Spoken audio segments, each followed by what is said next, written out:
Maayong gabi sa tanan, mga kaigsunan ko ni Kristo. Ani ana usab kita karon sa ato ang YouTube channel ug God bless us. God is good all the time. Sa ato ang last nga video, atong nahisgutan ang damgo ni Paraon nga saysay ni Joseph ang kahulugan niini nga dunay 7 ka tuig nga abunda ug aduna usay moabot nga 7 ka tuig nga kagutom. Ug mao nga miingon si Paraon, asa pa man kita makakita og tawo nga sama kang Joseph nga nagbaton og espiritu sa Dios. Ug miingon pa siya, kay ang Ginoo nagpadayag kanimo niining tanan, walay tawong mulabaw kanimo sa labutan o mas mulabaw pa kanimo sa imong maalamon. So mao na nga nakita ni Paraon, so wala siya magduduha, ingon siya, himuon ko ikaw gobernador sa akong nasod ug ang tanang katawhan motuman kung unsay imong isugo. Gihuslo ang singsing ni Paraon ug iya kining gisulob ngadto kay Joseph ug gipasulob usab si Joseph ug bisti nga lino ug bulawan nga kwintas. Ug iya pagyong gipagamit sa harianong karwahe nga ug mga piniling mga gwardiya nga maoy naguna ug nagsingkit sa tibuok Ehipto nga nagpasabot ug nagpahibalo nga moyupo kita sa atong gobernador.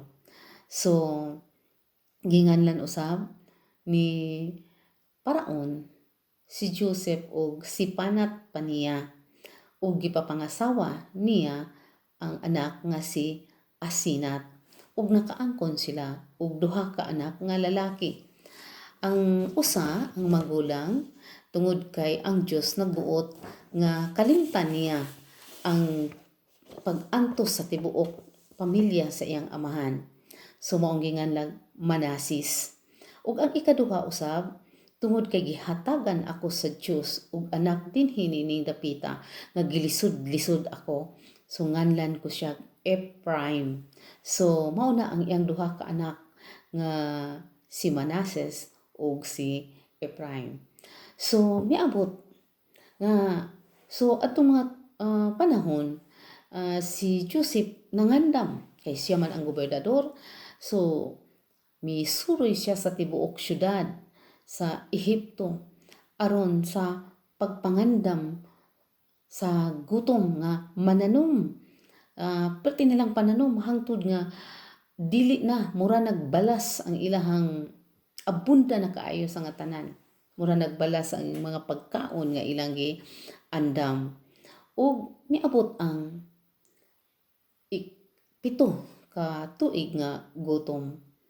Ug dinha nabalita nga sa Ehipto dunay daghang tinigom nga pagkaon. So mao to nga ang amahan ni Joseph misulti siyang mga igsuon nga magtinan-away na balang niini nga mamatay hangtod ta mamatay. So mao to nga lakaw kamo adto kamo sa Ehipto ug pagpalit kamo og pagkaon. So ang napulo ka igsuon maoy gipaadto ni Jacob, wala gipadala si Benjamin kay mahadlok siya nga basin mawala na pud si Benjamin niya kay nawala na si Joseph nga anak nilang duha ni Raquel nga mao gihigugma niya pag-ayo. Mabitong pinangga gyud kay na niya si Joseph tungod pud sa pagpanganak niya nga diha na tigulang na si Jacob. So mao to nga ang napulo ka mga igsuon mao'y miadto sa Ehipto. Ug pag-abot dito sa Ehipto, nakaila si Joseph kanila nga iyang mga igsuon. Apan si Joseph wala pa magpaila. Nag-inisog pa siya.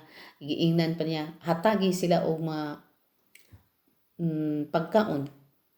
Pero murag nagkuan siya nga nga spy sila Ingon dayon sila nga, no, dili, do na pa mi, 12 mi kaigsuon, namatay ang usa na mo kaigsuon. Misamot siya og kasuko kay miingon siya, namakak kamo, spy kamo, nga nangita kamo og asa nga bahin nga kanang dili kayo lig-on sa nasod.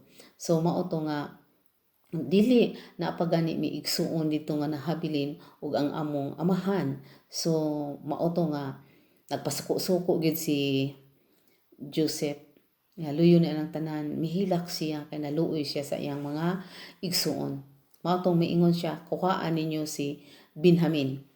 So mao to gikuha si Benjamin. Si Judah gyud ang hingahangyo ni Jacob kay dili man gyud ipadala ni Jacob, pero miingon jud si Judah nga kung unsay mahitabo ni Benjamin, siya'y manubag. So sugot na lang si Jacob tungod pod kay maggutuman gyud sila kung dili niya ipakuyog si Benjamin kay gipangayo o gipangita sa gobernador. Mao to pag-abot dito ni Benjamin, nangabot na iyang mga igsuon, gipakaon niya dito sa iyang balay. Gilain sila og lamisa niya, doon na siya lamisa. So ang pagkaon ni Joseph, iyang gihatagan si Benjamin, nahibulong sila, no? Hangtod nga wa na gyud kaagwanta si Joseph, mihilak siya nga ako si Joseph nga inyong igsuon. Mao to nga gigakos siyang maayo ni Benjamin, naginaksanay sila, no, sa iyang igsuon nga si Benjamin ug ang iyang mga igsuon uban iyang gipang halukan. Sus, mihapa ang iyang mga igsuon, miyukbo, natuma na ang damgo ni Joseph nga magbugkos adto sila magbugkos sila og trigo ug ang iyang binugkusan nagtindog ug ang ilahang binugkusan mi yukbo mo dapat ang pertin lang sukuha. So natuman ang damgo ni Joseph nga mi yukbo na ang iyang mga igsuon, mihapa pa, nangayog pasaylo kami Joseph, no? Sa among gihimo diha kanimo, pero unsay gitubag ni Joseph nga gipasaylo na kay kung wala pud to kato plano sa Dios, kay kung wala pud to buhata dili unta maingon ana nga mahitabo sa Ehipto nga abunda sa pagkaon para sa tibuok kalibutan. So doon na gihapoy kaluwasan ang gihimo sa mga igsuon nga gibaligya siya kay gidala siya sa kay paraon aron kapag abot sa gutom ang Ehipto dagkog tinigom ug ang tibuok kalibutan makakaon. So dunay kaluwasan nga naabot. So mao to gipakuha si Jacob, nakadungog pa man si paraon kay perti man gyud ang hilak gyud kay si Joseph sa hitabo, no, sa iyang mga igsuon. Gimingaw po siya sa iyang mga igsuon, buutan man kay ni si Joseph. Mao to nga nagpasalamat og nalipay pod si paraon nga ang iyang igsuon ug ang iyang amahan naa na sa Ehipto ug gipakuan pa sila og asa magpuyo diha sa Ehipto. So gitagaan sila og lugar nga espesyal pod nga lugar nga adto pa puyon ang igsuon o ginikanan ang mga asawa, mga apo tanan adto pa puyon sa Ehipto. So mao tong gikuha si Jacob. So pag abot ni Jacob, perting lipayan ni Jacob, gihalog yun niya si Joseph kay perting nagtuo na magyud siya nga namatay na si Joseph kay may ingon sa mga igsuon nga giwatas-watas si Joseph sa mapangis nga mga mananap. No, mao to nga iyang gigakos ug miingon pa siya nga pwede na siyang mamatay kay nakita na niya si Joseph. So mao to mga kaigsuonan ko ni Kristo kining Joseph the Dreamer dako kaayo nga tungod kay si Joseph maalamon, tungod kay si Joseph giubanan kanunay sa Ginoo.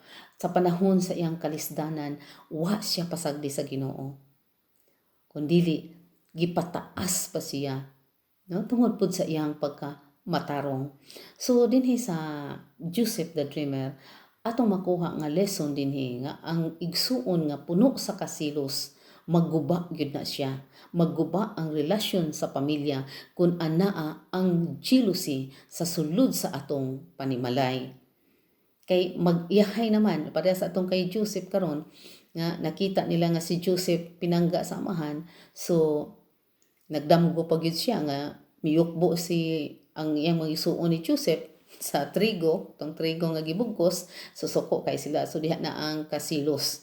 So makuha nato na nga kun ang pamilya, nga mao na lesson nato makuha nga kun ang pamilya naa gani ang kasilos, maguba ang relasyon sa pamilya. Tapos si Joseph, bisan pa og gibaligya na siya, gihubuan na siya, no? Gilangkatan siya sa iyang katungod, gitagak pa siya sa tabay, pero gibaligya siya, pero katong pamaagi pod sa Dios, kay may plano ang Dios nga mamahimo siyang gobernador. Iya po nang gipasalamatan. So mao na nga ang atong mga plano di gyud na matuman, kay ang plano sa Dios mao gyud masunod.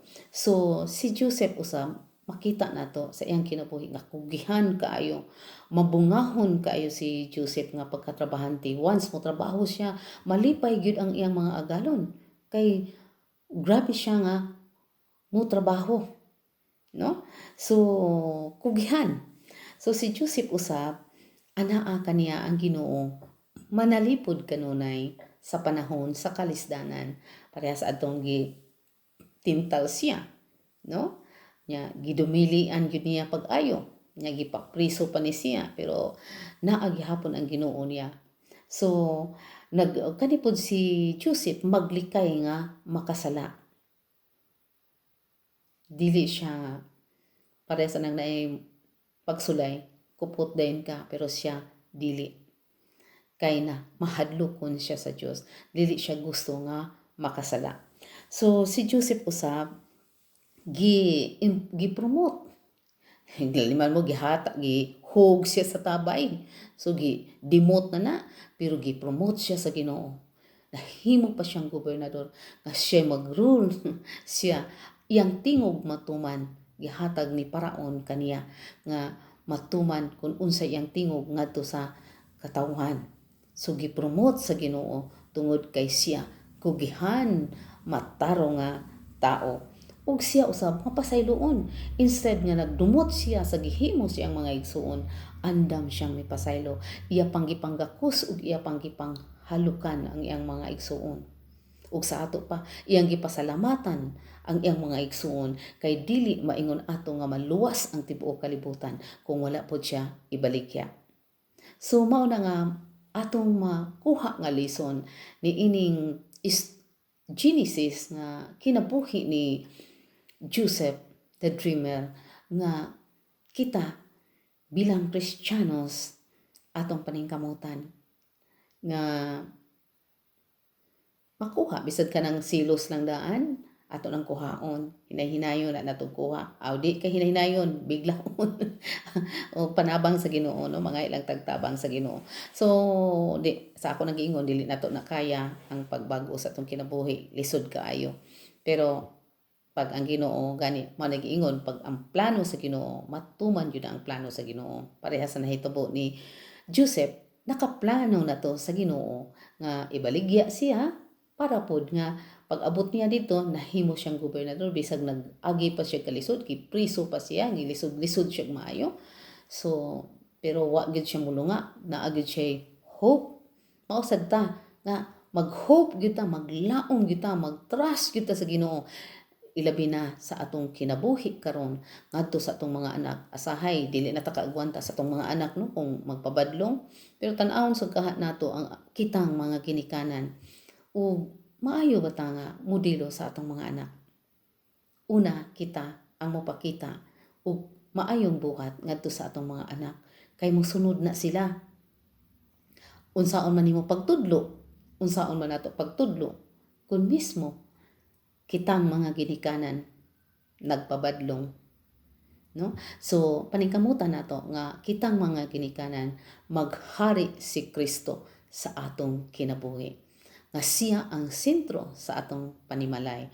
So mao bitaw na nga si Jacob, ang iyang 12 ka mga anak, sentro gyud ang Ginoo dinha, ang God the Father sentro. Mao bitaw nga bisag nagkinaunsa maayo ang